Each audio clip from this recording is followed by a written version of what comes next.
This is the idea that took over the world. First there was one democracy, Then 10, then 20. There were some setbacks. But people really seemed to want democracy. And eventually, most of them got one. But 15 years ago, democracy stopped spreading, and it might not pick back up again. Even some places that seemed safely democratic turned out not to be. And people are even getting worried about established democracies like the US. So, is there something wrong with democracy? I'm Max Fisher. I'm Amanda Taub. We're journalists at the New York Times. And this is The Interpreter. We can measure democracy, kind of like a health score. Over here, there are full democracies, like the United States. And over there are dictatorships, like North Korea. So the further left a country is, the less democratic it is. And the further right a country, the more democratic it is. Now let's see what happens when we add how rich the countries are. The higher on the graph, the richer the country, and the lower on the graph, the poorer the country. Generally, countries have moved up and right. As they got richer, they became more democratic. You got your Englands, your Latvias, your Indonesias. You see a pattern? Countries getting richer. Countries getting more democratic. But look at countries like China and Saudi Arabia.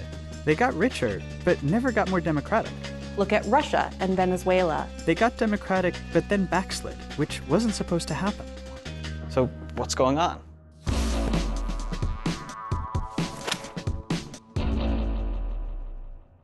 China looked exactly like places we thought would become democracies next. They built up the rule of law, civil society, and some institutions. Normally, those are the building blocks that eventually add up to democracy. But they were really designed to make citizens just happy enough to protect the authoritarian system from the will of the people. And whenever the government feels like it could lose control, It uses the other side of its strategy: violent oppression and coercion.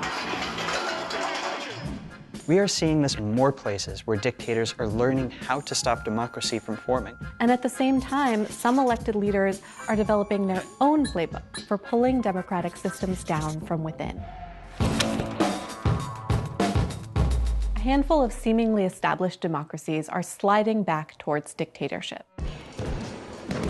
These countries didn't have coups or invasions. In each case, voters elected strongman leaders who dismantled their democracies from within.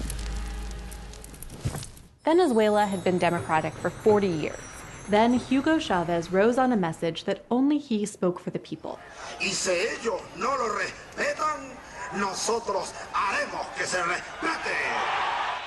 People cheered as he accrued power for himself, jailed his opponents, and tore down the democratic institutions that constrained him. When the dust settled, Chavez was unchecked. Society descended into chaos that is getting worse every day. Other elected leaders are using similar tactics, but always bit by bit. In ways that aren't obvious and might even be popular at the time. One of the most powerful forces that can turn people against democracy is polarization. When people feel scared enough of their political opponents, it feels more important to protect their side than it does to protect democracy. Leaders can exploit that fear. So if you're Russian and you support Putin, you might blame society's problems on gay people or nefarious Western plots. If you're Turkish and support Erdogan, you fear the secular elites will impose military rule. And we're seeing that kind of polarization and fear start to take hold in established democracies. You are a racist, no good American. You don't care. Could it happen in the United States? It still feels impossible. And it might be. So far, the system is resilient. But the warning signs are here. Polarization, Populism, distrust of institutions. a desire for strongmen leaders to smash the system.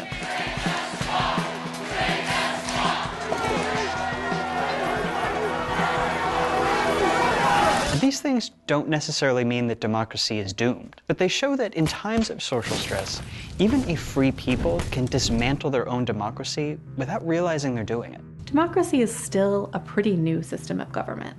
That century-long trend might not have been a trend at all. Just a few one-time moments that we mistook for inevitability. We want to believe it will last forever, But we can't be sure.